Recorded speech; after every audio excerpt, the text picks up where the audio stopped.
네가 처음 창을 던진 순간을 상상해봐. 바람도 없다. 스마트폰도 없다. 슈퍼마켓도, 배달앱도, 냉동치킨도 없다. 지금으로부터 약 4만 년 전의 아프리카 사바나. 땅은 붉고 공기는 짧게 끊어지는 건기의 냄새를 풍기고 있어.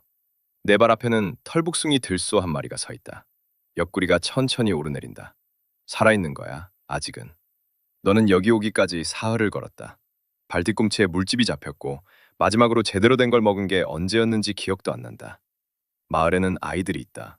노인들이 있다. 기다리고 있어. 지금 네 손에 들린 창이 세 사람의 일주일치 식량이 될 수 있다. 그리고 너는 망설인다. 딱 그 순간, 그 찰나. 뭔가가 네 안에서 멈추는 거야. 내가 명령을 보내는데 손이 따르지 않아. 그 들소는 너를 보고 있어. 눈이 크고 어둡고 완전히 살아있어. 그 눈 속에 뭔가가 있다. 우리는 그걸 아직도 정확히 뭐라고 불러야 할지 모른다. 오늘 우리가 이야기할 건 바로 그 멈춤이다.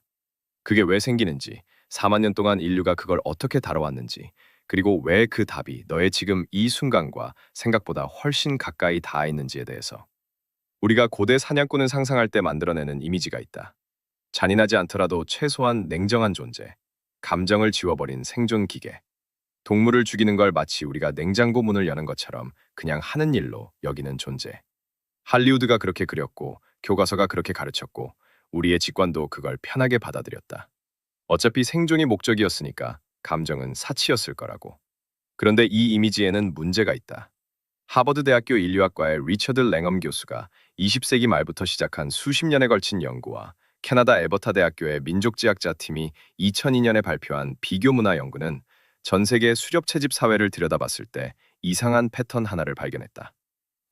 아프리카 남부의 부시먼족, 아마존 유역의 야노마미족, 시베리아 동부의 에벤키족, 호주 원주민 공동체들, 대륙도 다르고 언어도 다르고 서로 접촉한 적도 없는 이 집단들이 전부 같은 걸 하고 있었다. 동물을 죽인 뒤에 사과를 했다. 그냥 상징적인 제스처가 아니었어. 진지한, 의식적인, 때로는 긴 시간이 걸리는 대화였어. 죽은 동물에게 말을 건네고 죽인 이유를 설명하고 용서를 구했다. 일부 집단에서는 사냥꾼이 며칠 동안 특정 행동을 금지당했다. 특정 음식을 먹으면 안 되고 성관계를 해서는 안 되고 어떤 경우에는 아이들을 만지는 것조차 피해야 했다. 마치 뭔가 오염된 것처럼. 마치 죽인다는 행위 자체에 무게가 있는 것처럼. 이 무게는 어디서 오는 걸까? 사냥이 생존을 위해 절대적으로 필요한 일이었는데도 수백만 년을 진화해온 생명체들이 그걸 심리적으로 중립적인 일로 여기지 않았다는 거야. 중요한 건 이게 예외가 아니라 규칙이었다는 거. 전 세계 수렵 문화에서 거의 보편적으로 나타나는 패턴이라는 거야. 그 이유를 파고들면 우리가 인간이라는 종에 대해 믿어온 것들이 조금씩 흔들리기 시작한다. 잠깐 숫자를 하나 생각해보자. 4만 년. 한번 실제로 느껴봐. 현재로부터 4만 년 전이라는 건 지금 우리가 역사라고 부르는 모든 것, 로마 제국, 이집트 피라미드, 진시황릉, 조선 왕조, 이 모든 게 그 4만 년이라는 타임라인에서 보면 마지막 2% 안에 꾸겨 넣어진 것과 같아. 피라미드가 세워진 건 지금으로부터 4,500년 전이야. 그건 4만 년의 11%도 안 된다. 우리 조상들이 사냥을 하기 시작한 건 그보다 훨씬 더 전이야. 호모사피엔스가 현재의 인지 능력을 갖추기 시작한 건 약 30만 년에서 40만 년 전 사이로 추정된다. 그리고 그 긴 시간 동안 살아남기 위해 다른 동물을 죽이는 것, 이게 삶의 핵심 행위였다. 식료품점이 나타나기 전까지, 냉장고가 생기기 전까지, 아니 심지어 농업이 시작되기 전까지 불과 1만 2천 년 전이야. 우리는 사냥꾼이었다. 30만 년을 사냥꾼으로 살았다는 뜻이야. 그렇다면 논리적으로 뭔가 이상하지 않아? 30만 년을 동물을 죽이며 살아왔으면 그 행위는 완전히 자연스럽고 감정적으로 아무런 무게도 없어야 하는 거 아니야? 우리가 지금 숨 쉬는 것처럼, 눈을 깜빡이는 것처럼. 그런데 왜 전 세계 모든 수렵 문화가 그 행위를 특별히 관리해야 했을까? 어쩌면 그 긴 시간이 문제였던 게 아니라 바로 그 오랜 시간 동안 무언가가 우리 안에 함께 진화했던 건 아닐까? 프랑스 남부 아르데슈 지방에 있는 쇼베 동굴을 아는 사람이 있을 거야. 약 3만 6천 년 전에 그려진 것으로 추정되는 그 벽화들은 현재까지 발견된 것 중 가장 오래된 동굴 예술 중 하나야. 거기엔 사자가 있고 매머드가 있고 코뿔소가 있다. 선이 놀라울 만큼 살아있어. 동물들이 움직이고 있어. 화가가 단순히 점심거리를 그려놓은 게 아니라는 건 처음 보는 사람도 느낀다. 그런데 그게 다가 아니야. 스페인 알타미라 동굴, 인도네시아 술라웨시 섬의 동굴 벽화들, 남아프리카 드라켄즈버그 산맥의 암각화들을 분석한 결과가 흥미롭다. 남아프리카 케이프타운 대학교의 고고학자 데이비드 루이스 윌리엄스 교수는 2004년에 발표한 연구에서 수렵 채집인들의 암각화 상당수가 단순한 사냥 기록이 아니라 의식적 행위의 흔적이라는 가설을 제시했다. 그 증거 중 하나는 동물 그림 옆에 함께 그려진 인간의 손.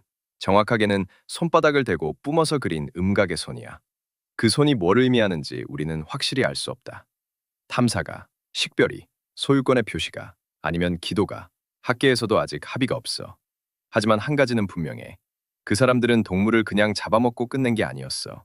그 행위를 시각적으로, 의식적으로, 반복적으로 기록했다. 그리고 그 기록은 어두운 동굴 깊은 곳에, 일상적으로 쉽게 접근할 수 없는 장소에 남겨졌다. 무언가를 숨기듯 또는 무언가를 봉인하듯. 네가 마트에서 장을 보고 나서 영수증을 동굴에 숨겨놓진 않잖아. 3만 년 전 누군가가 그렇게 한 데는 이유가 있었을 거야. 그 이유가 뭔지, 그게 지금부터 펼쳐질 이야기의 핵심이야. 여기서 잠깐, 우리가 갖고 있던 이미지를 정면으로 부숴버리자. 고대 사냥꾼, 감정 없는 생존기계. 이 이미지는 틀렸다. 완전히 틀렸고, 그것도 데이터가 증명한다.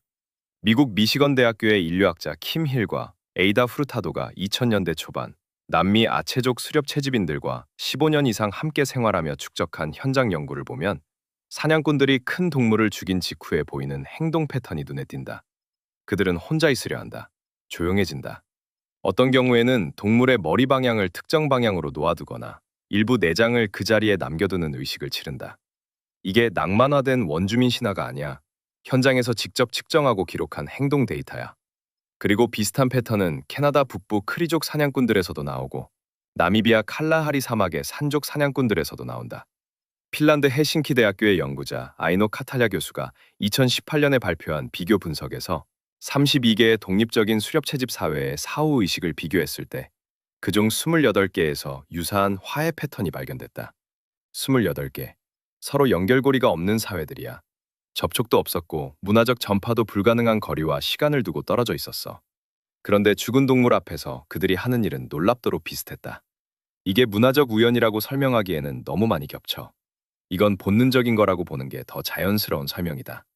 그리고 만약 그게 맞다면, 만약 다른 생명에게 해를 끼치는 것에 대한 심리적 저항이 우리의 생물학 안에 새겨진 거라면, 우리가 지금까지 생각했던 것들 중 많은 게 다시 씌워져야 할 거야. 지금 당장 뭔가를 느껴봐. 손에 들고 있는 것, 폰이든 뭐든을 잠깐 바닥에 세게 던지는 상상을 해봐. 그냥 상상이야. 근데 그 상상만으로도 뭔가가 살짝 당기는 느낌이 있지 않아? 그건 네 전전두엽이 행동의 결과를 미리 시뮬레이션하는 거야. 그게 손에 잡힌 물건이 생명체일 때 그 신호는 훨씬 더 강해진다. 신경과학적으로 이건 꽤 잘 문서화돼 있다. 하버드 의과대학 에모션랩의 연구팀이 2016년에 진행한 실험에서 피험자들에게 가상의 상황에서 생명체에게 해를 끼치는 선택을 하도록 했을 때 그 선택이 이루어지기 전부터 편도체와 전방대상 피질, 공감과 도덕적 처리에 관여하는 영역들이 활성화됐어. 선택 이전에, 결과를 알기 이전에, 그냥 의도를 형성하는 것만으로도 이건 학습된 반응이 아니야. 발달심리학자 폴 블룸 예일대학교 교수의 연구에 따르면 생후 6달에서 10달 사이의 아기들조차 다른 개체가 해를 입는 장면을 보면 표정이 바뀌고 주의가 쏠리는 반응을 보인다. 아직 언어를 배우기 전이야. 아직 문화를 흡수하기 전이야. 사회화가 본격적으로 시작되기도 전이야. 우리는 다른 생명이 해를 입는 걸 볼 때 뭔가를 느끼도록 태어났어. 그러면 생각해봐. 4만 년 전, 눈앞에서 들소 한 마리가 죽어가고 있을 때 그 사냥꾼의 신경계에서 무슨 일이 일어나고 있었을까? 생존을 위해 반드시 해야 하는 일을 했는데 그 안에서 무언가가 불편함을 느끼고 있었다면 그 불편함을 어떻게 처리했을까? 의식이 그 답이었다. 잠깐, 인간이 아닌 다른 쪽을 봐보자. 침팬지는 사냥을 한다. 작은 영장류, 특히 콜로부스 원숭이를 집단으로 협력해서 잡는 거야. 제인구달 연구소가 탄자니아 곰베 국립공원에서 수십 년에 걸쳐 축적한 관찰 데이터에 따르면 침팬지 수컷들의 사냥 성공률은 계절에 따라 다르지만 꽤 높다. 그런데 사냥이 끝난 뒤에 뭔가 흥미로운 일이 벌어져. 먹는 건 당연히 하는데 그 방식이 그냥 배가 고프니까 먹는 것과는 다르게 보인다는 거야. 성공한 사냥꾼 수컷이 먹이의 일부를 다른 개체에게 나눠주고 주변에 독특한 흥분 상태가 지속되고 어떤 경우에는 사냥이 끝난 뒤에도 한참 동안 그 주변에서 서성이는 행동이 관찰됐어. 구달 연구소의 수석 연구원 앤 퍼시 박사가 2020년에 정리한 보고서에서 이를 두고 사냥 후의 긴장 해소 패턴이라고 명명했을 정도야. 더 재밌는 건 보노보야. 보노보는 침팬지의 가장 가까운 사촌이고 우리와 유전적으로 침팬지만큼이나 가까워. 보노보도 드물게 작은 동물을 사냥하는데 그 뒤에 집단 내의 사회적 행동, 접촉, 그루밍, 신체 접촉, 이 눈에 띄게 증가하는 패턴이 관찰됐다. 마치 방금 일어난 일을 함께 소화하는 것처럼. 우리가 특별히 감수성이 예민한 게 아닐 수도 있어. 어쩌면 이 정도의 반응은 복잡한 사회적 동물이 살생이라는 행위를 처리하는데 필요한 무언가일 수 있어. 그리고 우리는 그 처리를 문화와 의식으로 발전시켰을 뿐인지도 모른다. 여기서 잠깐 멈춰야 해. 왜냐면 이 이야기에는 우리가 잃어버린 챕터가 있기 때문이야. 의도적으로 지워진 챕터가. 19세기 유럽의 인류학자와 식민지 행정관들이 전 세계 수렵채집 민족들과 접촉하기 시작했을 때 그들이 기록한 내용 중 상당 부분은 당시의 이론적 틀에 맞게 필터링됐어. 그 틀이 뭐냐면 원시인은 단순하다는 거야. 감정적으로도 인지적으로도. 그래서 사냥 후 의식에 대한 보고서들이 올라왔을 때 그것은 종종 미신 또는 원시적 두려움으로 분류됐고 심층적인 연구 대상으로 여겨지지 않았어. 일부는 더 노골적으로 지워졌다.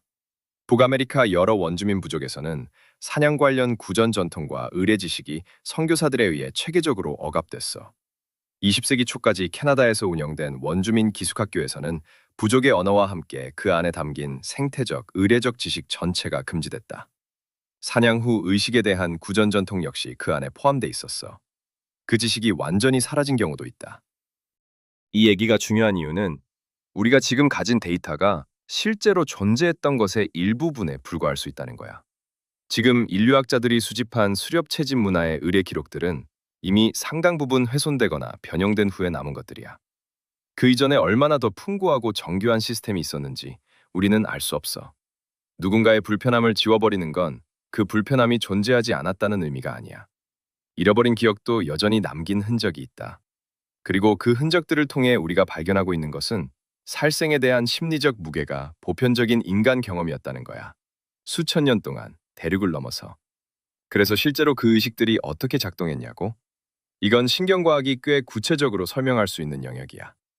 인간의 뇌는 인지 부조화, 즉 내가 해야 한다고 알고 있는 것과 내가 나쁘다고 느끼는 것 사이의 충돌을 그냥 내버려 두지 못해. 마치 맞물리지 않는 기어처럼 계속 갈린다. 그리고 이 갈림이 지속되면 행동 능력 자체가 떨어져. 트라우마 반응이 시작될 수도 있어.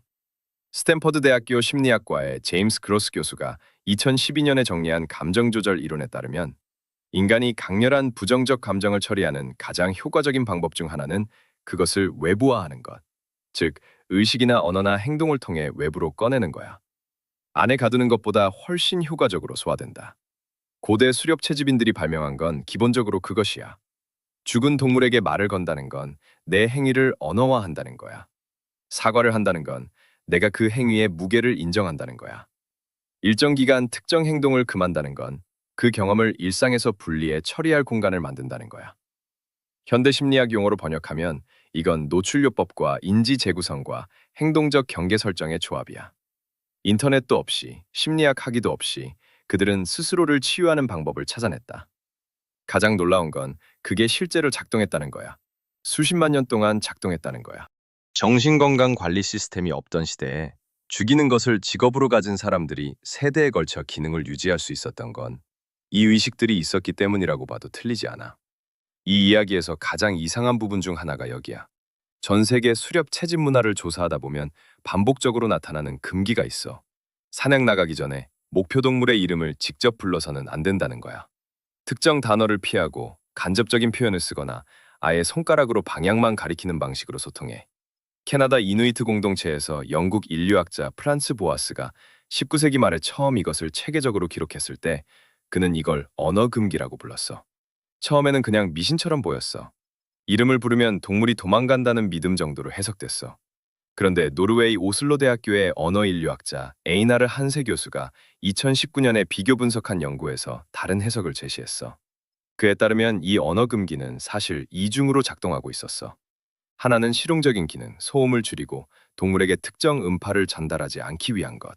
그리고 다른 하나는 심리적 기능, 동물을 구체적인 개체로 인식하는 것을 미리 차단하는 거야.